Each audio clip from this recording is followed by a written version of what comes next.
पूछते हैं, गुरु के पास गए, गुरुदेव बताओ कलावती के शरीर का मात्र स्पर्श करने पर इन चारों की गति ऐसी कैसे हो गई? गुरुजी ने कहा, यह कलावती के मंत्र का प्रभाव है। जिस भगवान की भक्ति कलावती करती है उसका मंत्र जो जपती है वो रोमावली में समाया हुआ था, वही रोमावली ने इनके शरीर को आग लगा दी है। वही रोमावली ने इनके शरीर को आग लगा दी है। भजन में क्या दम होता है। कई लोग कहते हैं महाराज आप 3-3 घंटा वेट कर कथा वाजते रहे तो कथा में है क्या? कई लोग कहते हैं मंदिर में जाकर लोटा भर के पानी चढ़ाने से मिलता क्या है? कई लोग कहते हैं भगवान का भजन करने से क्या मिलता है? कभी मौका मिले जिंदगी में, गाड़ी ड्राइव कर रहे हो, गाड़ी चला रहे हो, बहुत भयंकर एक्सीडेंट हो गया, गाड़ी चकनाचूर हो गई और तुम बच के निकल गए हो, समझ लेना तुम्हारी भक्ति का कोई बल होगा, नाम स्मरण होगा जो तुम्हें बचा कर लिया है। बहुत बड़ी बीमारी हो गई, बहुत बड़ा रोग हो गया, और इतने बड़े रोग में तो लोग पहले स्टेज, दूसरे स्टेज, चतुर्थ स्टेज में आकर निपट जाते हैं। उस बीमारी से भी बचकर अगर तुम भगवान की भक्ति में लगे हो, समझ लेना कि वो परमात्मा तुमको रखा हुआ है। बहुत बड़ी, कहीं कहीं कुछ हो गया, कहीं कुछ हो गया, कहीं मालूम पड़े घाटा लग गया, लाखों करोड़ों रुपए तुम्हारे चले गए, व्यापार बंद पड़ा है, कमाई हो नहीं रही, उसके बाद भी तुम 2 रोटी खा रहे हो, वो परमात्मा की कृपा है। वो उस पर साधुवत्ता दीजिएगा, उसको धन्यवाद दीजिएगा।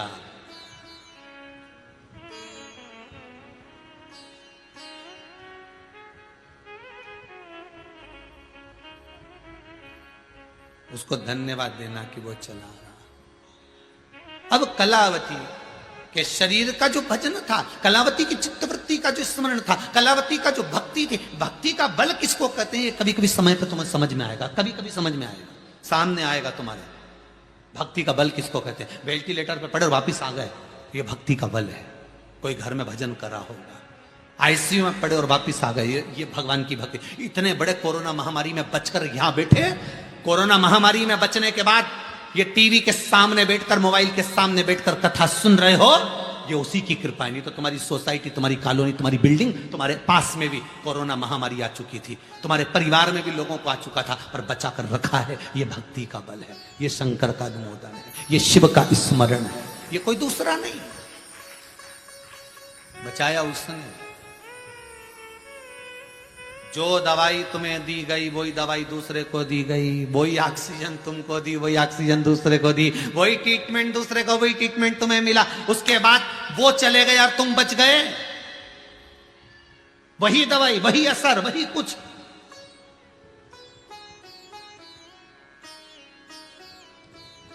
भाई किसी किसी को तो शुगर भी थी, बीपी भी था, थायराइड भी था, शरीर में बहुत सारी बीमारी थी।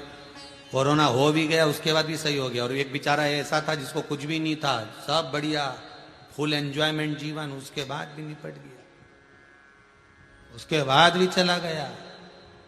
क्यों गया? क्यों?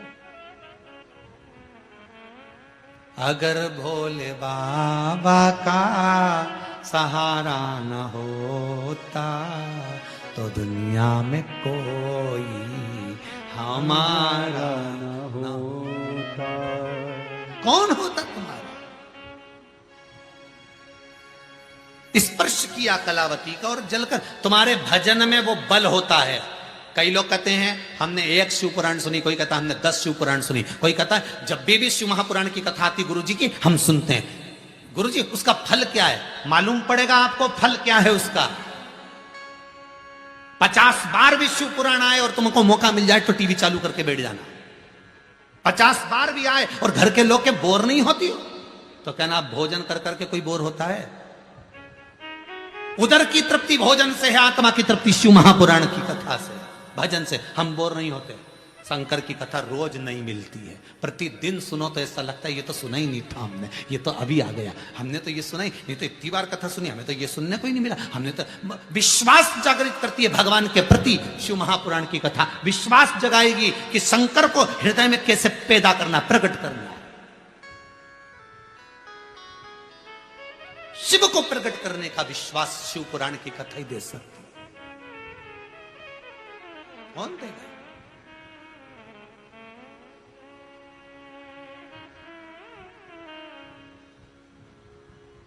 और वो शंकर के सिवा कोई नहीं दे सकता। अब तलावती के लिए गुरु कह रहे हैं कि इसके मंत्र का बल इतना प्रबल है कि वो जलकर भस्म हो गया। आपके भी मंत्र का बल बड़ा प्रबल होता है।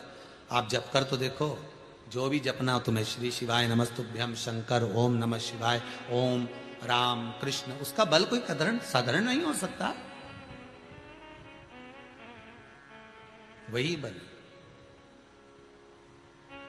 वही बल।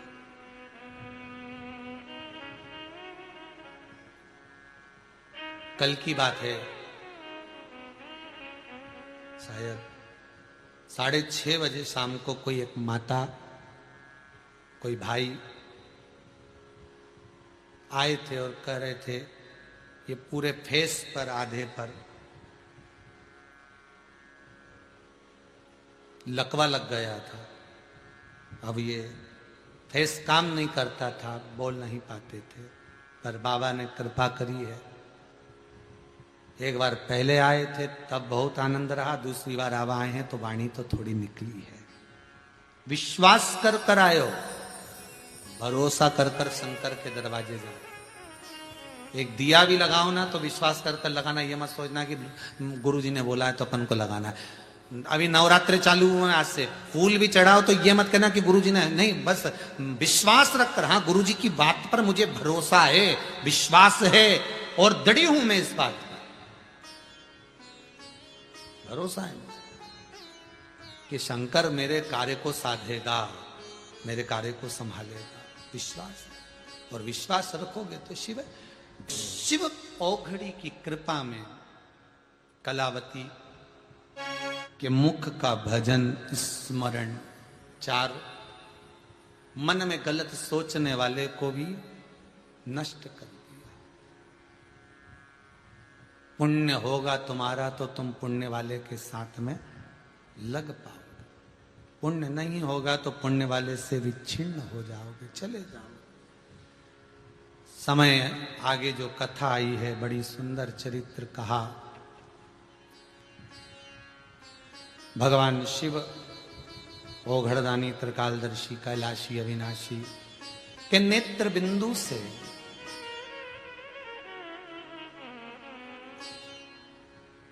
नेत्र बंद करने के बाद एक बिंदु गिरा जिससे अंधकासुर उत्पन्न हुआ। वो अंधकासुर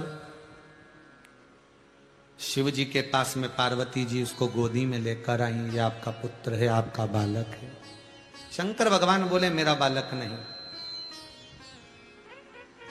नेत्र बंद करने के बाद ये जन्मा, पहले जन्म लेता तो बात दूसरा था, पर नेत्र बंद करने के बाद ये प्रकट है, ये मेरा पुत्र नहीं, इसको फेंक दे समुद्र के अंदर। पार्वती जी कहती मैं अपने पुत्र को कैसे फेंक सकती हूं, ये मेरा पुत्र है, ये मेरा बेटा है, ये मेरा बालक है, मेरा पुत्र है ये।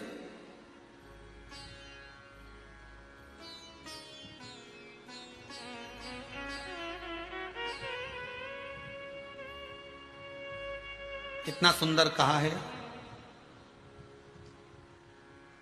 शंकर भगवान को बेलपत्र चढ़ी हुई वापिस चढ़ सकती है, पर किसी भी देवता पर कोई फूल पुष्प आपने चढ़ाया, कोई पुष्प आपने चढ़ाया, ठंड का समय है या बारिश का समय है, पुष्प जो चढ़ाया हो सकता है कि मुरझाया नहीं हो। होता है ना ऐसा कभी कभी कि पुष्प मुरझाया नहीं हो, या उसमें ताजगी हो, सुंदर दिख रहा हो, बहुत अच्छा हो, और वो पुष्प चढ़ा हुआ तुमने अगर एक बार उठा लिया, उतर गया, उतरने के बाद फूल कितना भी सुंदर हो, फूल कितना भी ताजा दिखे, पर वो देवता को समर्पित नहीं हो सकता। भले उसमें सुंदरता है। ठंड के दिनों में कई फूल ऐसे भी रहते हैं, भगवान के सामने आपने एक बार चढ़ा दिया, चढ़ाने के बाद वो रखे रहते हैं तो ऐसा लगता है कि बिल्कुल ताजे से दिख रहा है। तो कई माताओं की आदत रहती है उन्हीं फूल से वापिस श्रृंगार कर देती, या उन पुष्प की रंगोली बनाकर भगवान के सामने डाल देती, पर वो गलत है, वो गलत है। जिस दिए में बाती लगी हुई है, बाती पूरी जल चुकी है, उसकी राख या उसका काला थोड़ा सा भाग दिए के अंदर रखा है और आपने दूसरी बाती रखकर उसको जला दिया, तो वो जलाया गया जो भाग है लक्ष्मी को छीर्ण कर देता है। 15 दिन तक व्यापार ठीक नहीं चल सकता। एक बार प्रैक्टिकल करके देखना। दिए के अंदर अगर कोई बाती जल गई, जलने के बाद ठंडी हो गई, ठंडी होकर उसमें राख पड़ी हुई है, या उसके अंदर कोई काला सा आप गोल बत्ती लगाते तो काला का एक भाग काला काला सा जला हुआ उसके अंदर रह जाता है। कई लोगों की आदत रहती है कि अब शाम का टाइम तो है, उसको कौन हटाए, उसी में अपन दूसरी बत्ती रख दो, जला दो, उसी में रखकर दूसरी बत्ती जला दो।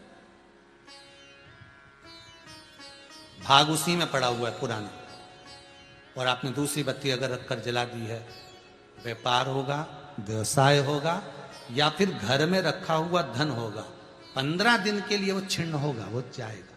पैसा टिकने वाला नहीं 15 दिन तक, चाहे कुछ भी कर लो, ठीक नहीं चल सकता व्यापार। तुम कितना भी दम लगा लो। कई लोग कहते भी होंगे कि हमारी दुकान तो 8 दिन तो अच्छी चलती, 8 दिन के बाद नया क्या हो जाता है, 15 दिन अच्छी चलती, 15 दिन के बाद नया जाने क्या हो जाता है। तो उसमें गलती ढूंढो कि हम गलती क्या कर रहे हैं। नहीं तो व्यापार तो अच्छा चल रहा है, ग्राहक भी आ रहे हैं, सब कुछ होता है। जब 15 दिन ग्राहक आते हैं तो 15 दिन क्यों नहीं आते, 8 दिन ग्राहक आते हैं तो 8 दिन क्यों नहीं आते। उसके पीछे तुम्हारा कोई कारण होगा। फिर अपनी गलती को ढूंढो कि हमारी गलती क्या हो। या तो बहू है, या सास, या घर में रहने वाला कोई व्यक्ति, या घर के बच्चे दिए में दिया रखकर जला देते हैं, मतलब उस बाती को फिर रखकर जला दिया, तो अब उसको तो तुम्हें भोगना है। अब उनको नहीं मालूम कि गलती क्या हो रही, गलती अपन कर रहे हैं, गलती अपनी है।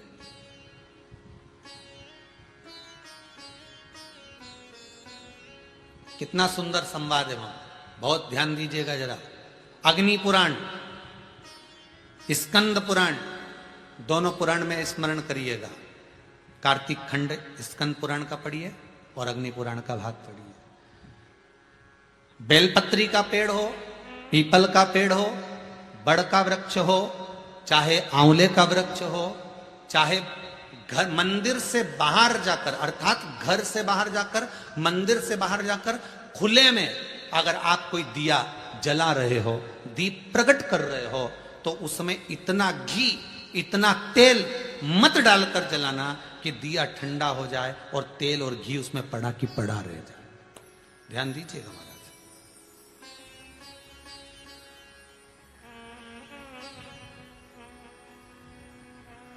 कई बार आपके साथ में भी हुआ होगा, आप दशा माता की पूजन करने गए हो, या पीपल की पूजन करने गए हो, या वृक्ष की पूजन करने गए, आंवले की पूजन करने गए, बेलपत्री का पूजन करने गए। तुमने तो दिए में घी डाल लिया ज्यादा, बत्ती भी लगा दी तुमने, और इस भाव से लगाई कि जलेगा थोड़ी देर तक, और मालूम पड़े तुम्हारी पूजन हुई, हवा का वेग आया, दिया ठंडा हो गया और उसमें घी पड़ा रह गया, उसमें तेल पड़ा रह गया। महाराज, जिस व्यक्ति ने दिया लगाया, जिस व्यक्ति ने दीप लगाया हुआ है, और अगर वो कुंवारी अवस्था में है तो अकेला शरीर का कष्ट भोगता है, और अगर उसकी शादी हो गई होती है तो पति और पत्नी दोनों को शरीर का कष्ट भोगना पड़ता है। कहीं कमर दुखेगी, कहीं घुटना दुखेगा, कहीं पीठ दुखेगी, आंखों में जलन होगी, कहीं ये सिर का जो गले का भाग होगा कान के पास का ये दुखना चालू हो जाएगा, ये पीछे का भाग दुखेगा। तो कई डॉक्टरों को दिखाओगे, इलाज देखो जरा, क्या सब हमें जांच कर लो, जांच में तो कुछ भी नहीं निकल रहा, दवाई भी खाते हैं, थोड़े दिन आराम लगता है, फिर वैसे हो जाता है। कारण निकालना है तो कारण ढूंढो कि हमारे पुराण क्या करें। कारण हमने खुद उत्पन्न करा है कि किसी वृक्ष की पूजन करी, उसमें तेल घी की मात्रा इतनी बढ़ा दी कि हम तो जब तक बैठे दिया जल रहा था, उठ के गए, हवा लगी, दिया ठंडा हो गया, और उसमें जितने समय तक वो घी और तेल पड़ा हुआ है, 15 मिनट, 10 मिनट, 25 मिनट, 50 मिनट, 1 दिन, 2 दिन, 4 दिन, तो वो बार बार पलट पलट कर वो स्वास्थ्य को खराब करेगा ही, चाहे कुछ भी कर लो, कितनी भी जांच करो, कितनी भी जांच कराओ। फिर तुम अपने हॉस्पिटल में जाओ, जांच कराओ, लिख दी हमने तो कि इसकी जांच कराओ, ने उसकी जांच कराओ, पर उसको गलती ढूंढो कि अपन क्या गलती कर रहे हैं, गलती किस जगह पर हो रही। आप आए नहीं और सुबह हो गई, मेरी पूजा की थाली धरी की धरी। क्यों नहीं आए? किस लिए? इसलिए नियम है, मंदिर के अंदर जो दिया लगता है वो भरा हुआ लगता है। कैसा लगता है? भरा हुआ लगाइए, क्योंकि इसमें हवा नहीं लगेगी, वो पूरा जलेगा। जितनी देर तक जलेगा उतनी देर तक सुख समृद्धि शांति देता है। बाहर जो दिया लगाया जाता है, बत्ती को केवल भिंगो कर रखिए, या आप जितनी देर परिक्रमा कर रहे हैं, पूजन कर रहे हैं, उतनी देर घी की कटोरी साथ लेकर जाओ, उतना सा घी डाल दो जितनी जरूरत पड़े। पर तुम तो इतने समझदार कि पहले से घर में से दिया भर के चलो। तुम तो इतने समझदार कि घर से दिया भर के चलो। कटोरी में कौन ले जाए? सास के काय को ले जा रही है कटोरी में भर के? रहने दे, दिया भर ले एक बार का, लगा देंगे, लग देंगे, चलेगा जब तक चलेगा। अपन आ भी जाएंगे तो चलते रहेगा। जलते क्या रहेगा? हवा का वेग आएगा, बुझा देगा, ठंडा कर देगा। ठंडा कराओ, घी पड़ा रहेगा, तुम्हें कष्ट प्रदान करेगा।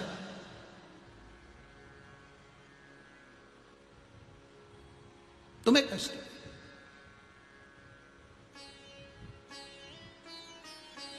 तुम्हें रोग प्रदान करेगा, दुख।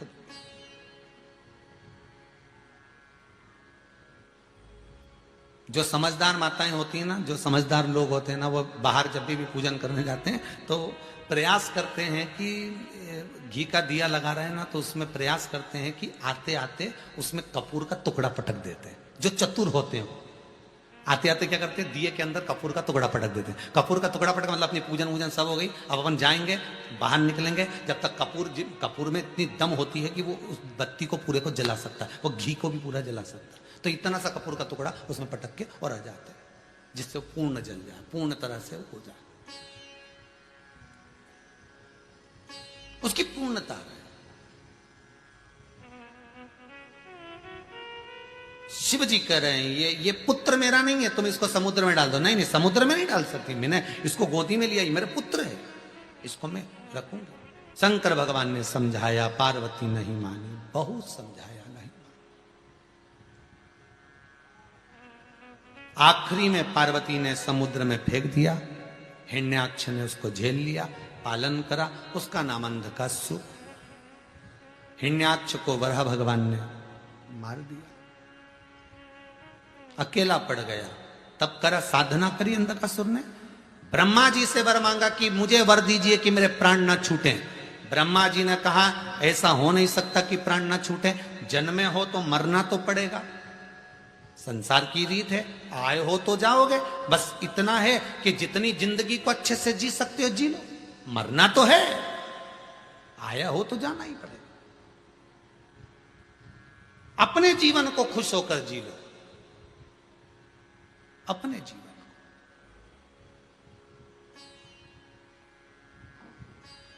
और जब अपने जीवन को अपन खुश होकर जी, तो अंधकासुर ने ब्रह्मदेव से कहा मैं मरूं ना, ऐसा वर दे दो। नहीं, मरना तो पड़ेगा। तो ब्रह्मा जी से वर मांगा।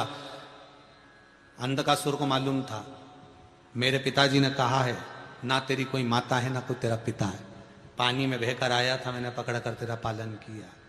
उसने कह दिया जिस दिन मैं अपनी माता को गलत दृष्टि से देखूं उसी दिन मरूं।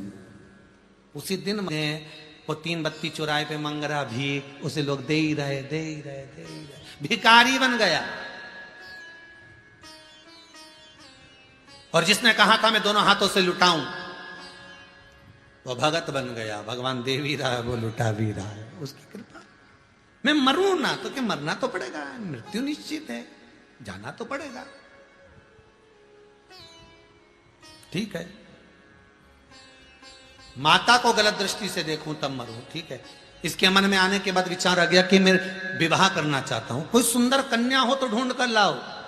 अब सुंदर कन्या ढूंढने के लिए जा रहे हैं, तो सुंदर जो कन्या थी किसी ने आकर कह दिया उसको तो शंकर जी ले गए, उसको शिव ले गए। जो सुंदर थी वो तो ओघड़दानी के पास में, ओघड़ी के पास में। ओहो, फिर अब जब वो शंकर जी के पास में है तो उसको लाना तो मुश्किल है। अंधकासुर ने कहा कि मैं इतना सुंदर और शंकर क्या लागे मेरे आगे, तो चलो मैं चलता हूं। जो गए माता जगत जननी जगदम्बा पार्वती के सम्मुख में, जो पहुंचे मां आद्य शक्ति, मां दुर्गा भवानी, मां जगत जननी का जो प्रतिबिंब, जो स्वरूप देखा, अंधकासुर को लगा कितनी सुंदर है, पर जान नहीं पाया कि यही तेरी जननी है, यही माता है, इसने तुझे लाड लड़ाया है, स्नेह करा है, प्रेम करा है पुत्र की तरह, यही तेरी माता है।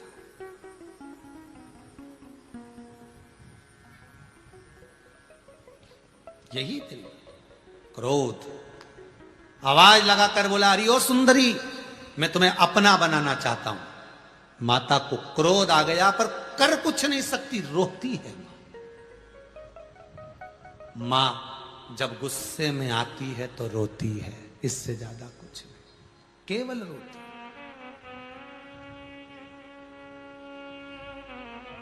आंखों से अश्रु बहता, क्या बोले वो, क्या बोल सकते। शंकर भगवान आए, बाबा ने तुरंत बाल भैरव को प्रकट कर कर अंधकासुर के प्राणों को हारा। बाल भैरव ने आकर प्राणों को हर लिया अंधकासुर। मां नहीं चाहती थी कि ये मरे, क्योंकि पुत्र जैसा रखा है, पर गलत विचार, गलत सोच, गलत दृष्टि जब आती है व्यक्ति के भीतर, जब व्यक्ति की चित्त वृत्ति में गलत चीज भरा जाती है, तो उसका नष्ट होना निश्चित है।